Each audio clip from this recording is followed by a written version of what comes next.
Good evening, everyone. Thank you so much for joining me, and welcome to the first evening of Nature Journaling, the art of seeing and recording the world around you.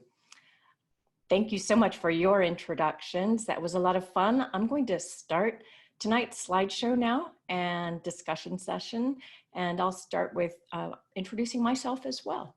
So let me jump right in.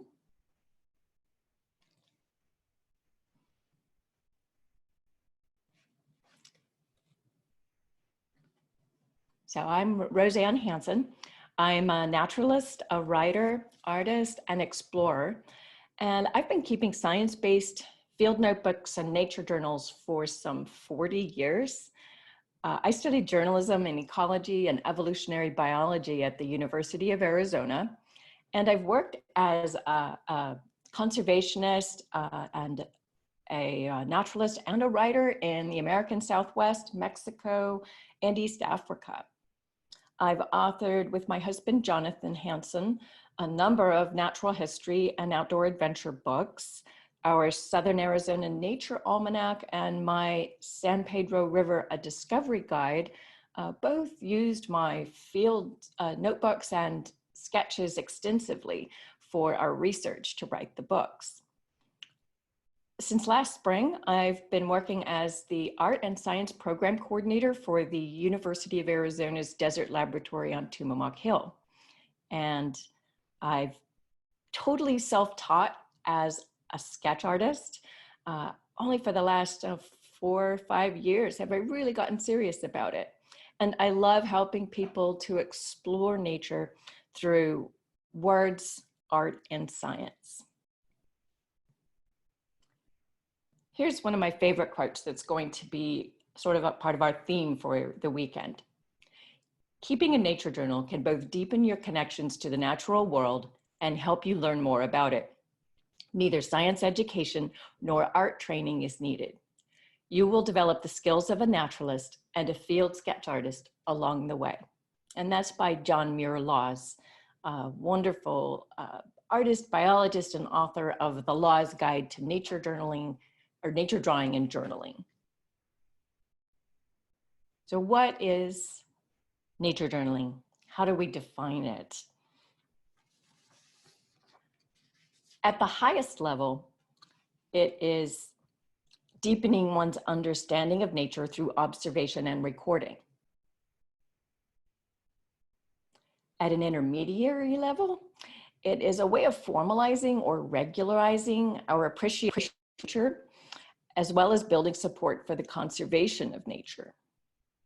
Because if you get to know something, you learn to love it. And when you love it, you want to protect it. And at the most intimate level, it is a process of education and expansion that enhances our own knowledge and boosts our memory, our self-confidence, and well-being. And I heard a lot of people in their introductions mention that this is all about self-care right now in this time of COVID. Louis Sullivan is considered one of the fathers of modernism and a prominent member of the Prairie School and a mentor of Frank Lloyd Wright. And this quote is also really going to stick with us this weekend. If things but make impression enough on you, you will not forget them. And thus, as you go through life, your store of experiences becomes greater, richer, more and more available. But you must cultivate attention, the art of seeing, the art of listening. You needn't trouble about memory, that will take care of itself.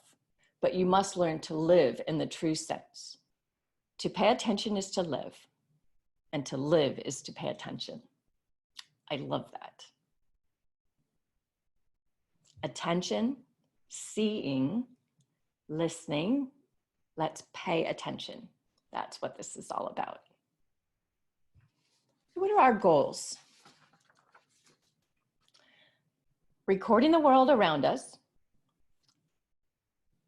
learning about nature and asking questions. And I'm going to really hit on that a lot.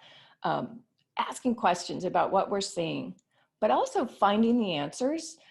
You can write questions all day long. but you won't grow as a naturalist unless you research and find the answers to the questions that you are asking in your field notebooks and nature journals. And another goal is just spending time in nature. It is a wonderful way to engage in nature. So a lot of you said you have no art experience, you're kind of nervous about jumping in here. But let's remember, the goal here is not to become a professional artist. In nature journaling, sketching, painting, those activities are a way to intensely study a subject and record its size, its colors, its features. You are drawing to learn, not learning to draw here. I think that if we can turn that on its head, you can relax and just really get into it. And before you know it, you'll actually be drawing. Now, of course, we all see those amazing nature journal pages that are posted in places like the Nature Journal Club online. And then we see people like Hannah Hinchman and Claire Walker Leslie and John Muir Law's pages. And we think, oh my gosh, I'll never do that. And you'll just talk yourself out of it. And I was there years ago. I lurked on these online places for years before I felt like I could join in. And then I realized, you know what? Most of those people posting those amazing, perfect pages with incredible calligraphy and all that, they're professional artists, and they actually probably spent a week in the studio perfecting that page before they posted it. They aren't doing what we're doing necessarily. They might do it, but they're not posting those pages. We're going to be going out and doing really rough, wonderful, loose pages with your notes and thoughts and crude sketches and great sketches. It just doesn't matter. We are here to learn about nature, and sketching is just going to be one of the tools we use. So be inspired, but don't get frustrated. And then you might follow William Stafford's quote, or his advice, if you still have that person in the back of your head going, that's not good enough, that inner critic, lower your standards. Don't care what it looks like. I know that's hard. I'm the worst one out there for that.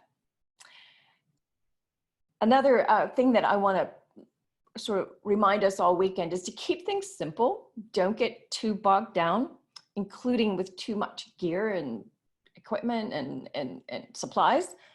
But if you are going to get some supplies, make them good, and I'll talk about why in a minute. So you can do this. You will do it. You don't need to be an artist or a naturalist. These are skills we'll develop together. We'll train our minds to see deeply and with intent, with intentional curiosity. That's a John Muir Law's quote, who also said, you will develop gratitude, reverence, and the skills of a naturalist. So where do we start? Where did I start? Okay, so this is from 1993. My notes were very crude back then, a cheap steno notebook and pencil. And I kept long running logs, and they were fairly science-based too. At the time I was in school as well in ecology. So it was pretty basic, no sketches or anything. And I'm going to talk about this notebook in a bit too, because I actually ended up losing a lot of the information in this notebook because of degradation. Fast forward about 4 years later, my husband and I were naturalists at a U.S. Fish and Wildlife property called Brown Canyon on the Buenos Aires National Wildlife Refuge. And I had reverted here back to my scientific method, the Grinnell field notes method that I learned in college. And it's a combination of prose and species lists and information, and very few sketches unless I was drawing leaves to identify plants, and that the species names are underlined. So you can see the beginning of the type of metadata, which is where you are and what's going on around you. And I'll be talking about that later this evening. So you can see that going. Then by 2009, I had developed that grid you see at the top with really precise information about what was going on. And then I had started adding, a few really crude sketches and colored pencil. I'd glue leaves and things in to the notebook when it was legal and proper to do so. And you'll notice this entry is in Spanish, which when I was working in Sonora, I did all my entries in Spanish, and I was much more fluent then. I didn't keep it up. I don't think I'm very fluent now. In 2012, my husband and I helped lead an expedition in Egypt to photo match 100-year-old images from the Desert Laboratory in Tucson. And I prepared by getting my lists together and prepared them ahead of time, put them in my journal of species I might see. And during this trip, I kept really precise notes about location, maps where we were trying to match the photos. And this is just, different ways of doing journals. So this is text heavy with maps and information. So if you're traveling, you might do things this way. Here's another similar example where we were traveling in South America and keeping very precise notes. And I keep a small secondary notebook with mileage and information. This is all good information to keep so you can refer to it later. So let's talk about tools. And here we are, simple, right? I try to keep it pretty much, paper and a pen. And color we'll be adding if we want to do watercolor, but paper and a pen. So good paper, acid-free, lignin-free paper for archival purposes. You can get notebooks, of course, with cotton paper. I say that because this is where good quality paper is important. So lignin in wood pulp paper, cheap paper, lignin is the natural glue that holds cellulose fibers together, and it increases acid hydrolysis, which acid is what breaks down the paper, that process of the hydrolysis. So paper with lignin still in it degrades rapidly, like newsprint, turns yellow, brittle. Cheap paper in my steno notebook turned yellow, brittle. I can no longer really read a lot of the pages. So acid-free, lignin-free paper. You want to look for that. 100% cotton rag is great. It's less prone to acid hydrolysis, so it will be archival. My notebook is a leather journal my husband helped make for me decades ago. I just lace in 100% cotton paper, B paper, it's called BEE. I'm actually getting some soon to sell on my website because it's finally back in production after a COVID problem. But I punched three holes in it in the same format as simple 3-ring binders. And I archive my pages in these binders, which I label. And I'll show you later, I also do a little index in my field notebook, my little field notes notebook. And this system works great for me because it's very flexible and easy and inexpensive too. I'm not buying dozens and dozens of expensive journals to archive. But there are lots of great ones, and it is a great way to do it if that works for you. I like Strathmore, Moleskine, the Speedball Handbook Journal is that linen covered one. These are all great brands, and these aren't that expensive, although the handbook one is, but it's got beautiful paper and it makes a lovely, lovely journal. But again, another fairly inexpensive way to go is the Write in the Rain journals. And they also make these great ballpoint pens that write upside down and in any elevation and weather. I really like this system because you can use just the ballpoint pen and this waterproof paper and make fantastic sketches, and really is a great way to have a very archival journal. You can also go minimal and small. That's the little field notes brand Moleskine is the same size. I think it's like 5.5 by 3.5. I'll have to double check that, but they're small, they fit in your pocket, and you can keep great notes, field notes, and journals in these, and sketch, and they're very portable. So go minimalist. So what do I use to write in the journal? I favor fountain pens for a number of reasons. One, I like fountain pen nibs because you can go from the tiniest whisker line and tiny little dots when you're sketching to really thick lines if you press a little harder, and everything in between. They are also refillable. You're not, if you put a cartridge in them, that is refillable, and you can get waterproof archival ink like the brands here. Platinum Carbon is my favorite. And you're not throwing away a lot of plastic, like those micron pens that are really popular with artists. They don't last me very long in journals. They don't write really great on watercolor paper, and then you're throwing away plastic. However, if you do want to use inexpensive disposable pens, then I found these Uniball Onyx rollerball pens that are great, have a great 0.5 millimeter ball, and they're made from recycled plastics. So yay, that's great.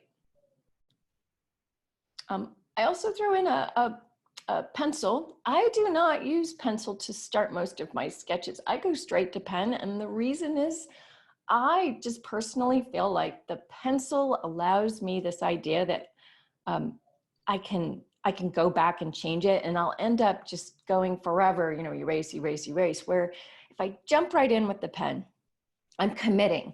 And you'll see from the way I sketch that it's okay if you go back and have to change a line here or there. You adopt a real sketchy style.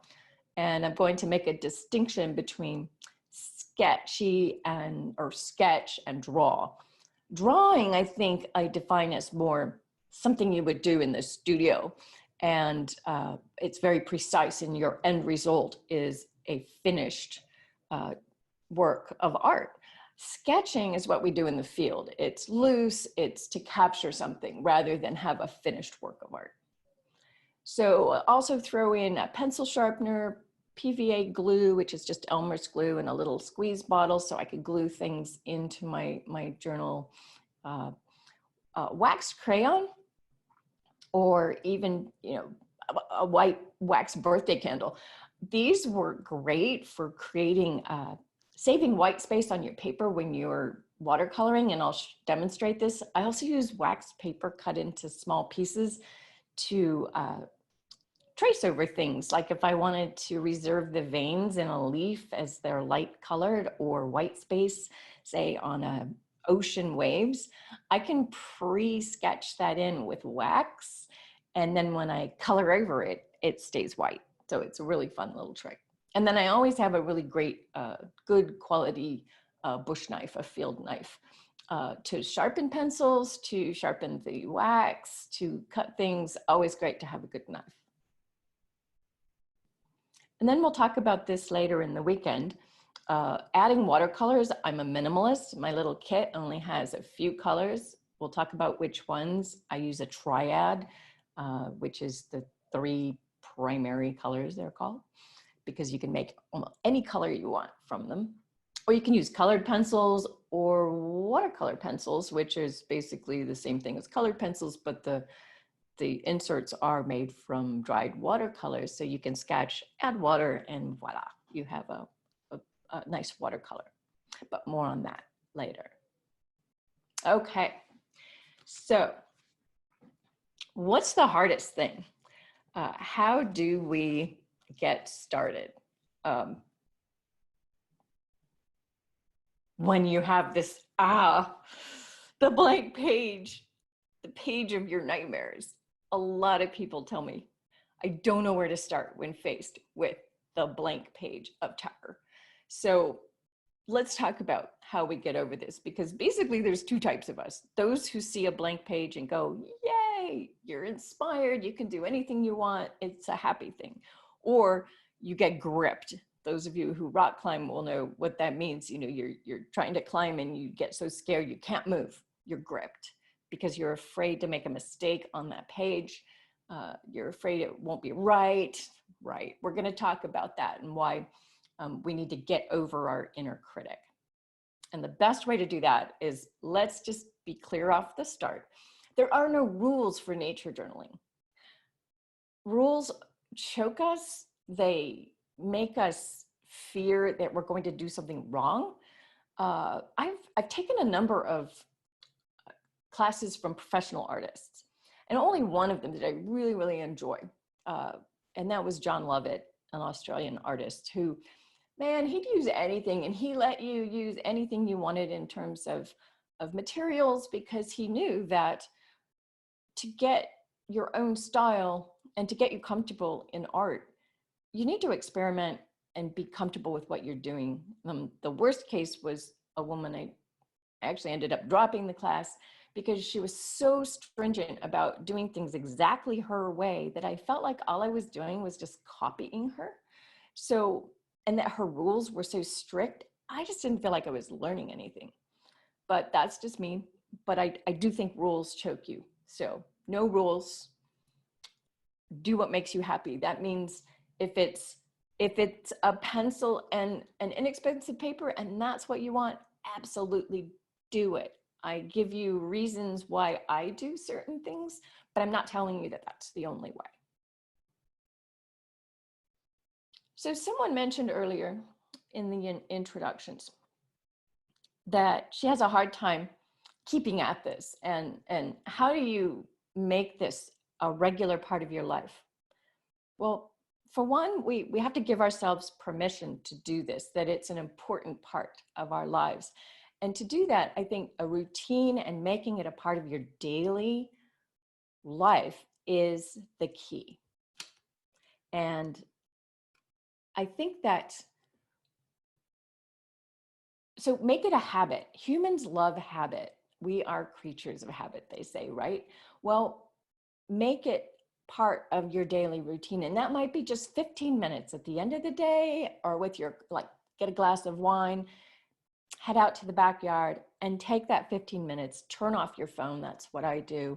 And those 15 minutes, you can observe the verdin sitting on the branch by you. And you can just write about him, you know, singing his little, like they're the loudest birds, right, for their size. Or I can describe the palo verde beetle that's walking across the yard.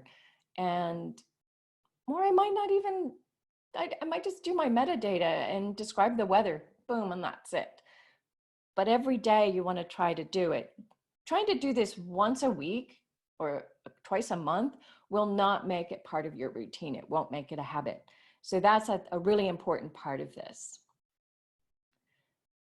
Now we're going to talk about, so what is it that we put into our journals when we set aside this time to make it a routine?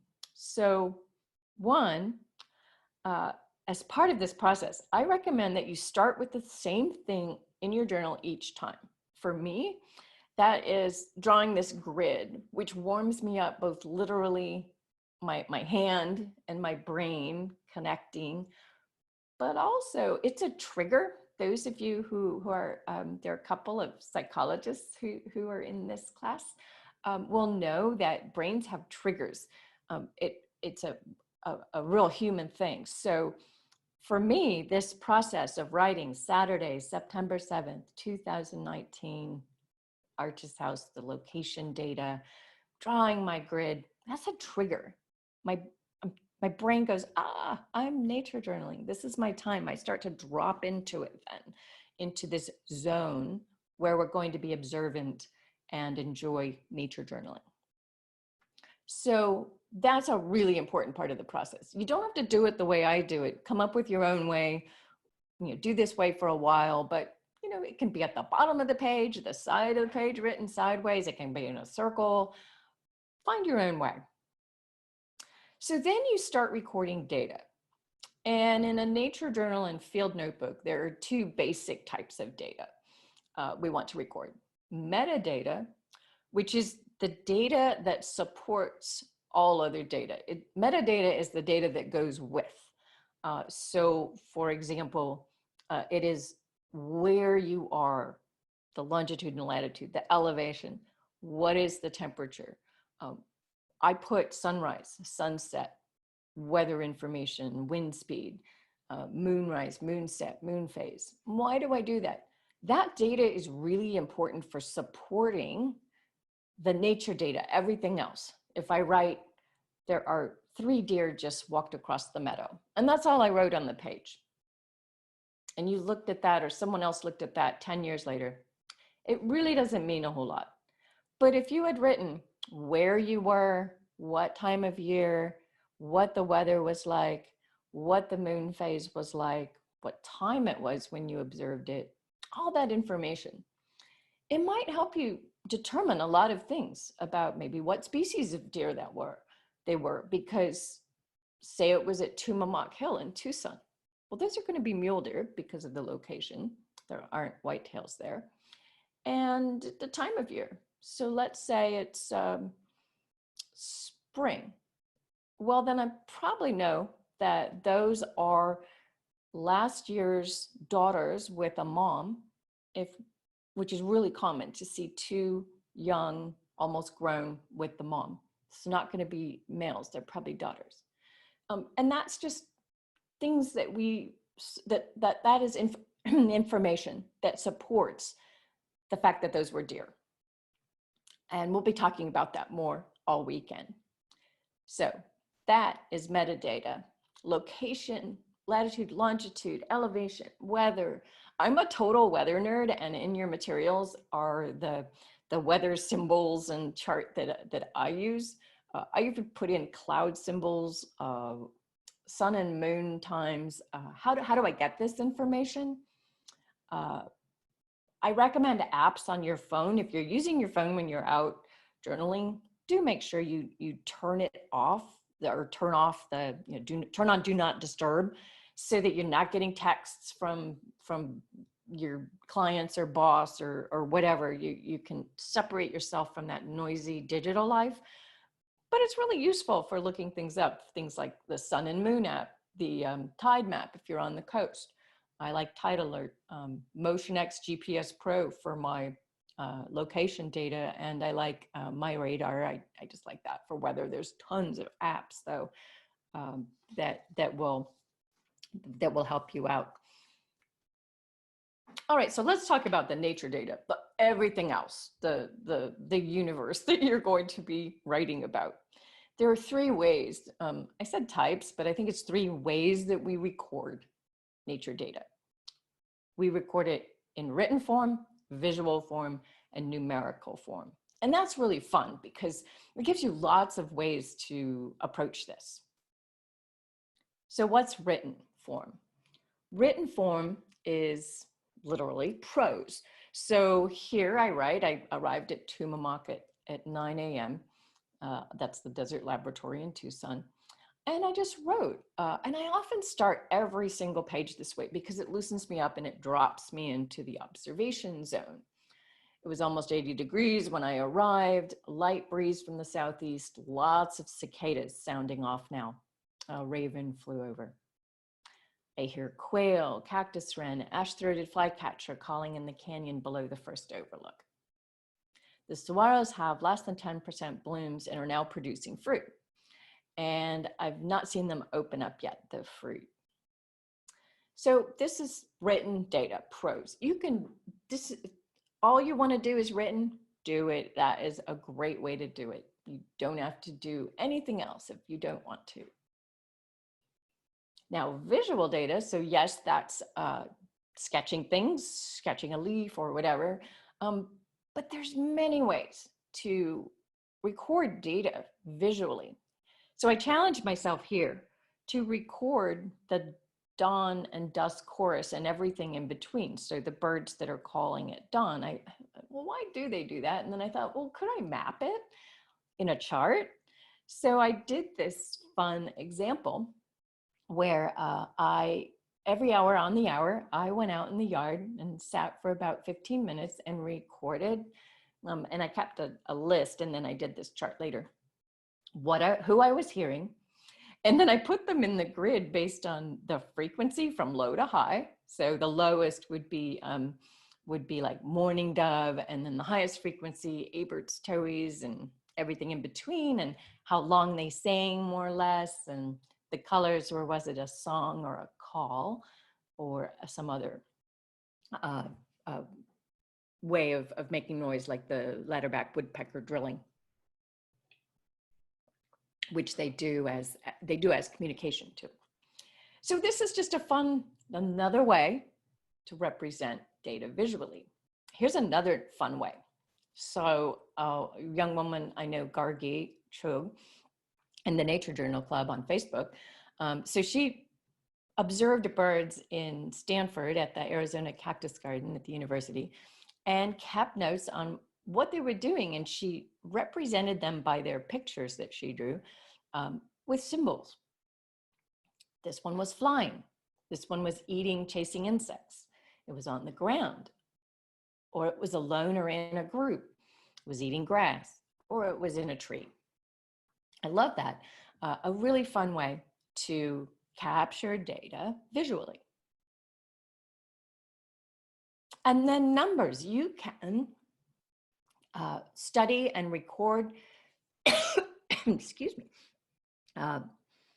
the data numerically in numbers. You can count the flowers. So Fiona here sketched this pond as an overview and did a map and rough outlines of different flowers. And then she went in and used the grid method for counting species and estimated flower numbers and kept track. And then she created a chart and percentages of what the greatest numbers of flowers were. What a great project, great visualization, and a way to use numbers to record data. Here's the Grinnell method. Joseph Grinnell was the first director of the University of California at Berkeley Museum of Vertebrate Ecology, or Zoology. And so in the early 1900s, 1920s, 30s, he really championed a standardized way for his scientists who were out in the field scientists, to record their information in field notebooks. This has all been digitized and is online through UC Berkeley. And some famous people you might know who worked within this system and had wonderful field notes is like Robert Stebbins, who's the Stebbins Field Guides, the herpetologist. So all the reptiles of the West. He was an artist as well, and he did great sketches in his notebook, but kept this Grinnell style of notebook with maps and sketches, very well cataloged. So that's another way to combine everything into a field notebook style. So back to that blank page though, after you've done your metadata, there's still, you might be stumped, like, okay, what do I do now? I'm completely overwhelmed. I'm visiting a new place, and there's birds and a creek and so much going on. What do I focus on? So John Muir-Laws recommends these 3 prompts, which I think are a great way to ping your mind to think of ways to record things. So it's I see, I wonder, and it reminds me of. So I see. What are you seeing? Describe. That's that prose that I was talking about, or draw it, or whatever. So what am I literally seeing right now? Or I wonder. Ask questions. I wonder why that Christmas cactus is growing just here at the base of Tumamook Hill, lots of it, but not farther up. I wonder why. Could it be soil? Could it be temperature, rain? You know, put a question. But I wonder why.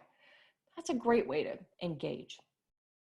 And then when you're writing, you might want to use metaphor type associations. So you associate what you're hearing, seeing, smelling, or feeling with known things. Let me give you some examples. So these lists of species on this visit to the Okavango in Botswana, that's literally the I'm seeing. So throughout the trip, I wrote down as I saw species. I just kept a running list and added to it as something popped up. The I wonder part, notice the question marks on this page. So those are things that I noticed, I wondered, and I wanted to make sure I would remember to look that up. I still haven't gotten a complete answer, but we saw a herd of zebra and every single one of them were in concert, like synchronized swimmers, were walking along, tossing their heads and flapping their lips really loosely. Not just one of them, but all of them in synchronicity. So why was that? Was it for cooling purposes? I've seen horses do it, but not like all in a row, all doing it. So fun and interesting. Then how about it reminds me of? So the zebras, I described a distinct breast bar. And I said, like a saddle strap. So I know that, you know, a saddle has sometimes a breast strap. So that's a good, you know, oh yeah, that reminded me.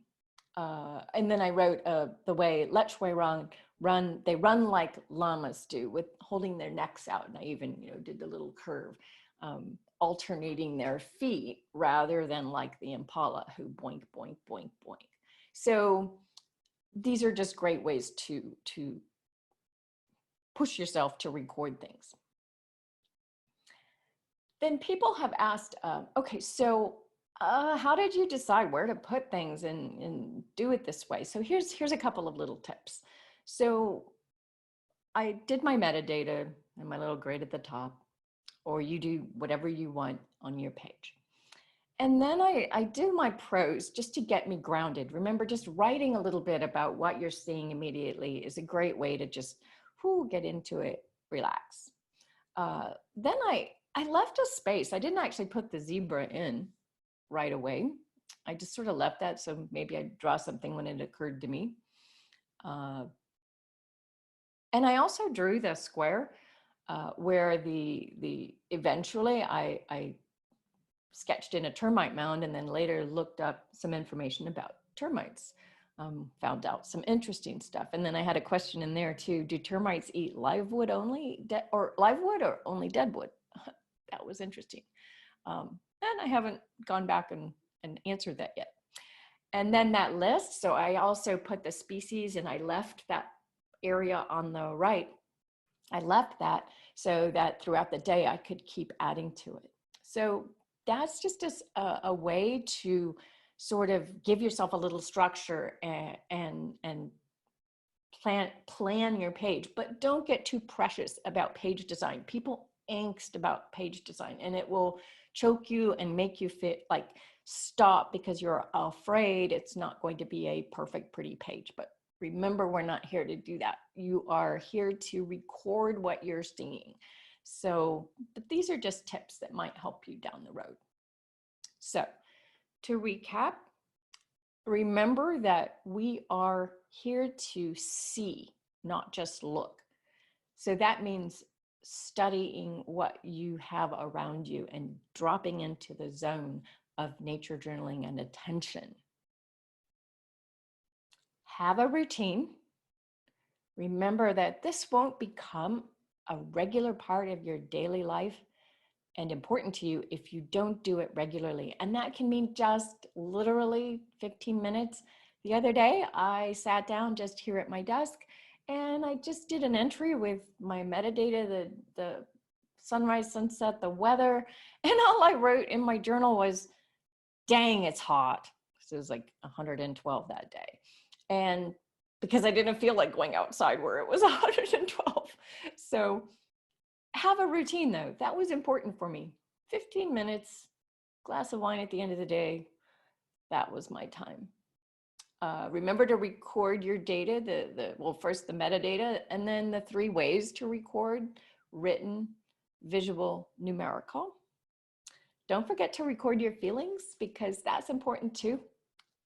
And engage all of your senses. Remember, what are you seeing, smelling, hearing, feeling? Those are all super important. Maybe even, write that as a little cheat sheet. What are you seeing? What am I smelling? What am I hearing? What's the wind doing? All really great things to do. Use those prompts that John Muir Laws suggested if you get stuck. I see. I wonder. That reminds me of. And ask questions, mark those in your journal so you can go back and answer. And just to remind you to see and not just look.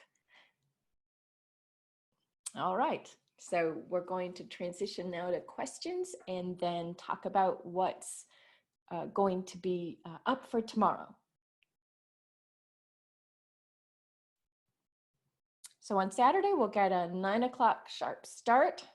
Remember, there's a new Zoom address, and your instructions are to gather a live leaf or two from outside or a houseplant and be prepared with your own metadata from your locale. So get that information ready. From 9 to 11, we'll be here on Zoom, and I'll do some demos. We'll have some assignments for you to do live. And well, nobody will be seeing what you're doing, so don't worry. Then I might use virtual field locations, or who knows, I haven't, we'll do that as we go. Then from 11 to 1, you're going to go out in the field, find a place nearby, your backyard, a balcony. If you can't, that's fine. Then find a virtual place. Go to Google a place you'd love to see and get some photos, or use Google Street View to look at a beautiful place. And have your own lunch during this time.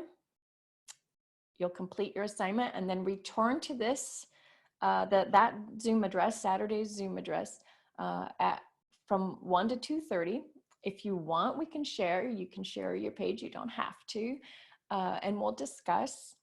And I will note, between 11 and 1, I'll remain here at my desk. I might go get my lunch, but if you want to come back and ask me questions or whatever, I'll be available. And then that'll be it till 2:30. So we'll see you tomorrow. Thanks for tuning in.